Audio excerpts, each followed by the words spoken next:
año 70, después de la destrucción del tiempo, las primeras comunidades tienen que hacerse la dura pregunta de quién ha sido Jesús para ellos. Así como en nuestro contexto, los duros conflictos, las cargas pesadas, la incertidumbre, el no ver futuro, todo eso entraba dentro del discernimiento que las primeras comunidades necesitaban realizar.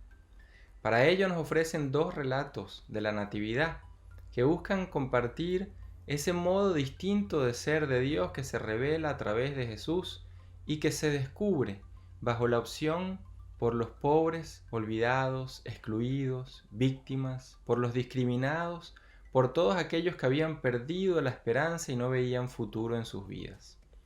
El mensaje de Jesús había sido claro, una buena noticia que implicaba el compromiso de cada uno por construir una sociedad, una comunidad, una familia humana mejor, más humana. Los textos de la Natividad expresan pues ese clamor de la época y comunican el mensaje de liberación y de esperanza a un mundo herido. Con tal fin, no solo encontramos la anunciación a María, sino tres anuncios, tres anunciaciones, una misma buena nueva. De ahí que en Mateo podemos leer esa buena nueva que es dicha a José, pero en Lucas tenemos dos anunciaciones, aquella que es comunicada a María y la que es compartida con los pastores. En la primera anunciación a José tenemos la imagen de ese creyente fiel, la persona que confía plenamente en Dios y entrega toda su vida a pesar de la incertidumbre y la fragilidad, a pesar de no saber con certeza lo que estaba aconteciendo. El Evangelio de Mateo nos sitúa en un paralelismo entre Jesús y Moisés. Esto significa que Jesús es leído a la luz del Antiguo Testamento como el nuevo Moisés y José como el creyente fiel. Bajo estos modelos, recuerdan las comunidades como si Moisés había traído liberación a los pobres al reconocerlos hermanos suyos bajo la opresión del faraón, ahora Jesús traía ese mensaje de liberación haciéndose próximo, es decir, haciéndose cercano al otro para asumirlo como hermano, como hermana en su propio caminar. El nuevo Moisés, Jesús, representa ese nuevo inicio, esa esperanza naciente para un pueblo sufrido, para un pueblo herido. De ahí que el Evangelio de Marcos nos presente la pertenencia a la comunidad familiar como algo fundamental para definir lo que es el seguimiento de Jesús. ¿A quién seguimos? ¿De qué manera nos hacemos hermanos y hermanas? ¿Podemos decirnos y llamarnos familia? En Marcos se nos hace esa pregunta que Jesús responde con cierta dureza, pero buscando una vida que pueda traer una novedad, la novedad de hacernos familia más allá de los lazos biológicos. Por eso en Marcos se nos dice, ¿quién es mi madre y mis hermanos? Y mirando en torno a los que estaban sentados en coro a su alrededor, Jesús les dice, estos son mis madres y mis hermanos, quienes cumplen la voluntad de Dios, ese es mi hermano, mi hermana y mi madre. Es decir, la relación en la que Jesús basa su vida es aquella en torno a una confianza absoluta con Dios al compartir su existencia con nosotros, asumiendo los hermanos y hermanas. Y esto era lo que José vivía como creyente fiel. Si Jesús aprendió algo en su opción de vida al salir del núcleo familiar, es que tenía que construir una nueva familia, una familia no biológica, sino centrada en torno al reino de Dios, donde todos y todas pudieran reconocerse como hermanas y hermanos, porque son hijos e hijas de un mismo Dios. En el segundo relato de la Anunciación a María en este caso, la figura de María adquiere ahora el rostro de una pobre de Yahvé. Así como José se nos muestra como el creyente fiel, María se nos comunica desde esa tipología de una pobre de Yahvé. En el Evangelio de Lucas, en esta segunda anunciación, ya no aparece el paralelismo entre Jesús y Moisés, ni entre Herodes y el faraón, sino entre Juan el Bautista y Jesús. Este último, Jesús, representa un nuevo comienzo, una nueva creación. Ya no es Juan que llamaba a esperar una acción de Dios ante un mundo quebrado, corrupto, sin futuro, sino ahora se comunicaba una buena nueva en la que cada uno y cada una debía y podía comprometerse para lograr su realidad. De ahí que a María, en el Evangelio de Lucas, podamos recordar las palabras que se le dicen. Desplegó la fuerza de su brazo, dispersó a los que son soberbios en su propio corazón, derribó a los potentados de sus tronos y exaltó a los humildes. A los hambrientos los colmó de bienes y despidió a los ricos sin nada. Este es la buena nueva, esto es lo que el Espíritu de Dios que actúa a través de Jesús y que se comunica a María ofrece como auténtica liberación. Ponerse del lado del pobre, del discriminado, del ciego, del cojo, del humillado, de la víctima, de aquel que no encuentra justicia, que no encuentra futuro, de aquel en cuya vida solo parece existir muerte. Este mensaje es un mensaje de paz, pero no es la paz que trae el César, la paz romana, la falsa ilusión bajo la imposición de un sistema donde no se permite la libertad, sino el ser súbditos, el ser objetos de dádivas, el quedar sometido a un sistema donde no existe posibilidad de ser autónomos, libres, personas que puedan construir su propio futuro. Y esto hizo que en el contexto de Jesús, en el contexto de María, en el contexto de José, se viviese sin ganas de vivir, sin ganas de luchar, con la esperanza casi perdida. Con el mensaje de la Anunciación, ahora Dios estaba comunicando esa presencia de una realidad que acompañaba al pueblo, el Emmanuel, el Dios con nosotros, en medio de nosotros, caminando junto a nosotros. Dios no estaba en Roma, Dios no favorecía esa pax falsa, tampoco estaba en el templo de Jerusalén a través de las duras cargas y sacrificios que se exigían. Dios había hablado a los pastores, a María, pobre de Yahvé, a José, creyente fiel, y había anunciado un futuro de liberación. Los pobres de Yahvé representan toda una manera de vivir, una espiritualidad de vida. Y en esa espiritualidad se centra una fe que se entrega de manera absoluta a un Dios que se encuentra a través de la praxis de la misericordia y la confianza absoluta en nuestra manera de dirigirnos a Él, de hablar, de tratarlo y de encontrarlo en los demás. En este contexto, las comunidades también anuncian un tercer mensaje, una tercera anunciación a los pastores, los anahuín, los pobres de Yahvé, no solo a José, creyente fiel, no solo a María, pobre de Yahvé, también a los pastores, los olvidados, los que vivían alejados de las estructuras sociales, económicas, políticas y religiosas, y que eran considerados como personas no honradas y al margen del cumplimiento de la ley en el siglo I. Muchos eran considerados impuros y pecadores y por tanto excluidos de toda sensación de salvación y de acompañamiento de Dios en sus vidas. Es a ellos, a los pastores, es decir, a los excluidos, a los olvidados, a los desesperanzados, que Dios entonces ofrece esta tercera anunciación.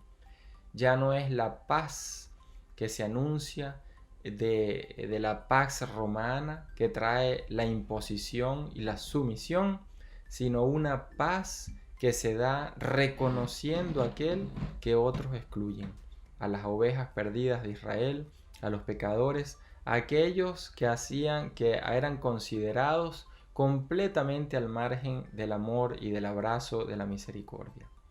Para ello, los relatos tienen que usar una forma para poder comunicar que sea comprensible. Y de ahí surge la angelofanía. La angelofanía muestra esa multitud de legiones de ángeles que dan gloria a Dios en las alturas, pero también, como dice Lucas, en la tierra traen paz. Traen paz a todos y a todas porque el Señor nos ama. Se trata pues de una forma literaria, de un himno compuesto desde esa espiritualidad de los anahuín. Dar gloria a Dios y paz en la tierra conforman una unidad, pero a la vez es una separación, una forma distinta de ofrecer Dios esa manera de llegarle a través de ese lenguaje de legiones. No son las legiones romanas las que Dios usa para traer una paz distinta, sino unas legiones angélicas, es decir, una forma de actuar de Dios que podemos caracterizarla desde el himno de Zacarías, el Benedictus, que dice en el Evangelio de Lucas: por las entrañas de misericordia de nuestro Dios, que harán que nos visite una luz de la altura a fin de iluminar a los que habitan en tinieblas y sombra de muerte, y guiar nuestros pasos por el camino de la paz. Dos maneras entonces de traer la paz: la paz del César, impuesta por las legiones romanas; la paz de Dios, traída y compartida para que sea asumida y simbolizada por las legiones angélicas. Como decía al inicio, vivían en un contexto de destrucción de aquel símbolo que representaba la identidad para el pueblo, la destrucción de Jerusalén, la destrucción del templo, pero a la vez vivían en el marco de un proceso de empobrecimiento económico, de exclusión social. No había trabajo suficiente. Los hijos tenían que emigrar, como en la parábola de aquellos dos hijos. Uno se va en busca precisamente de un futuro económico mejor porque no logra conseguirlo en su propia tierra.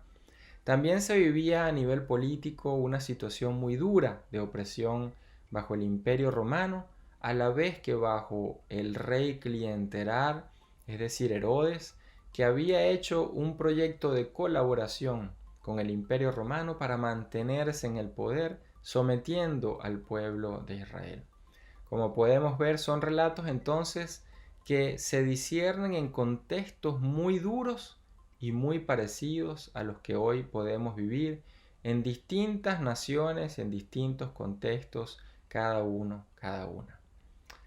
En estos pues relatos neotestamentarios podemos encontrar de una manera contundente ese mensaje de un Jesús que ya no es el Mesías davídico que viene con poder, sino aquel Mesías no armado, un mesianismo que podemos llamar asuntivo, porque asume a aquel que otros desprecian para devolverle su dignidad y darle de nuevo ganas de luchar, esperanza por vivir, un futuro posible por construir. Lo que estaba en juego entonces en estos relatos era el discernimiento del tipo de poder de Dios. ¿Cómo actúa Dios? ¿De qué manera puede lograr Dios que exista un cambio? Esto es, como decía, algo muy parecido a lo que nosotros nos podemos preguntar hoy en día cuando sentimos la impotencia ante la fragilidad.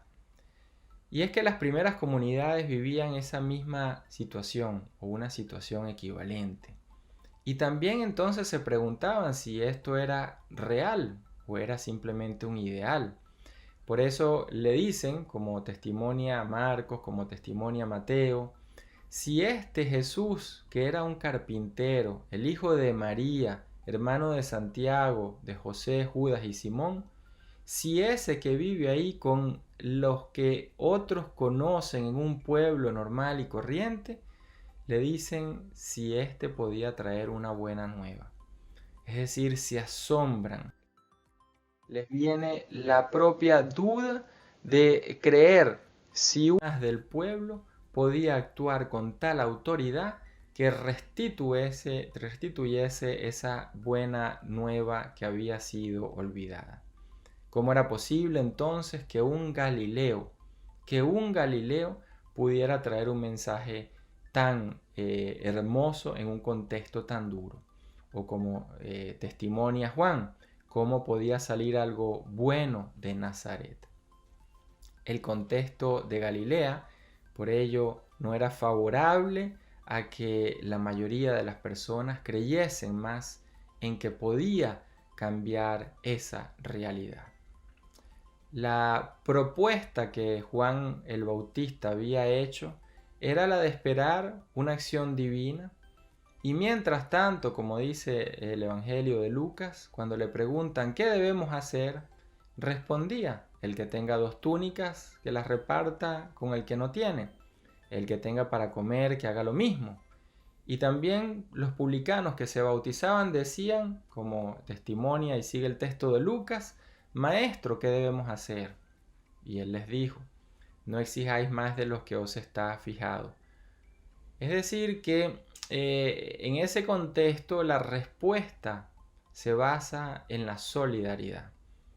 Mientras la situación cambia, nos queda ser solidarios, nos queda tejer redes entre nosotros, nosotras, para que el mundo pueda ir cambiando desde abajo, horizontalmente, y de esa manera permear a la economía, a la política, a los cambios sociales, a los cambios religiosos.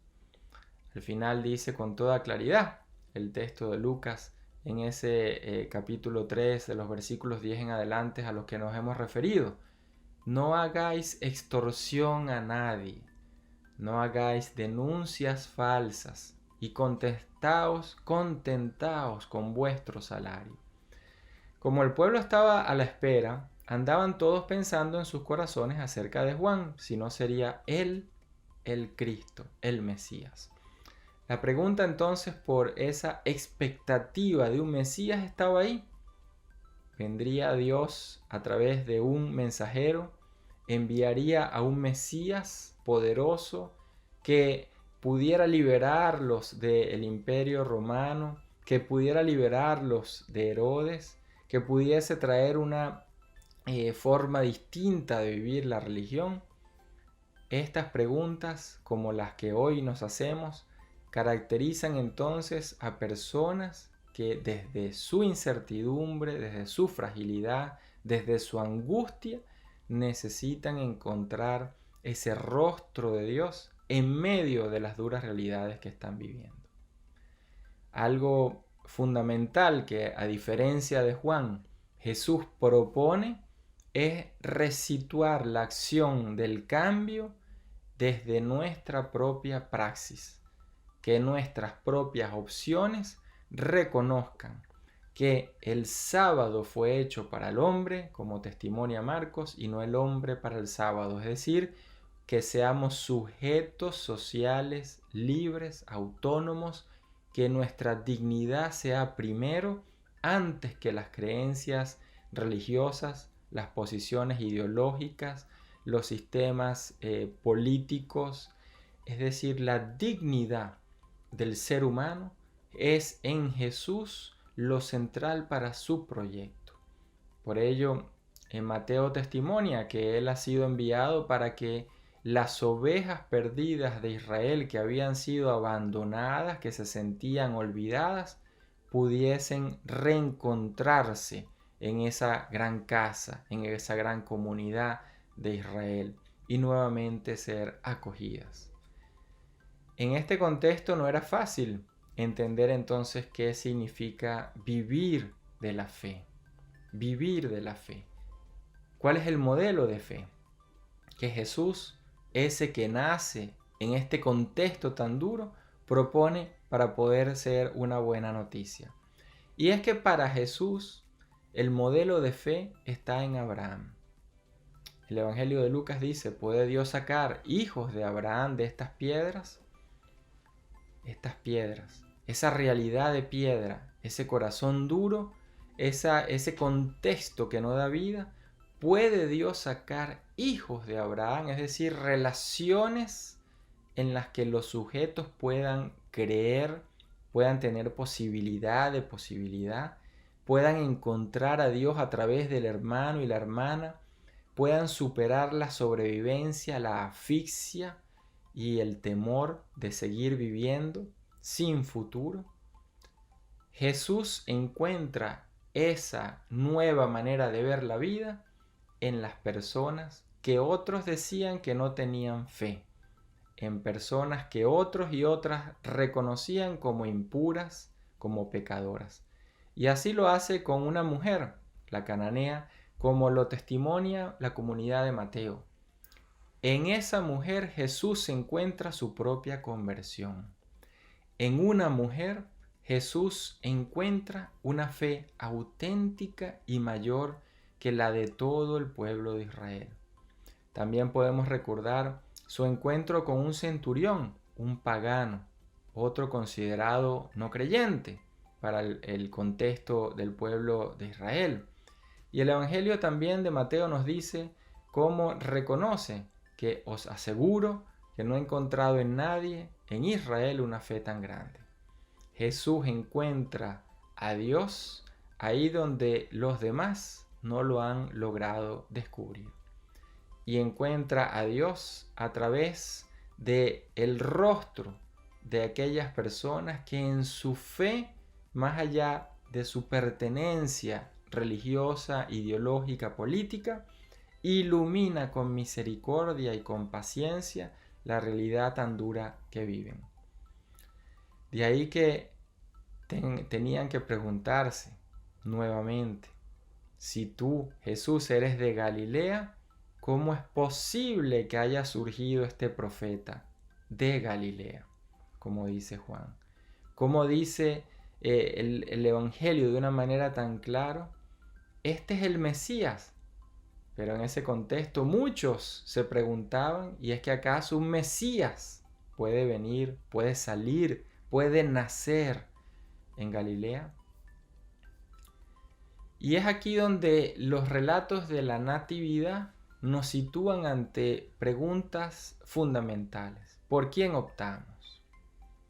Porque ellos nos revelan un mesianismo distinto, una manera de entender el poder con el que Dios actúa, muy distinto a lo que muchas veces estamos acostumbrados a creer. Dios no actúa como el César. Dios no actúa como David. Es decir, Dios no actúa con la violencia que impone un cambio sin la asunción de los otros y las otras en su propia responsabilidad de lograr esos cambios posibles.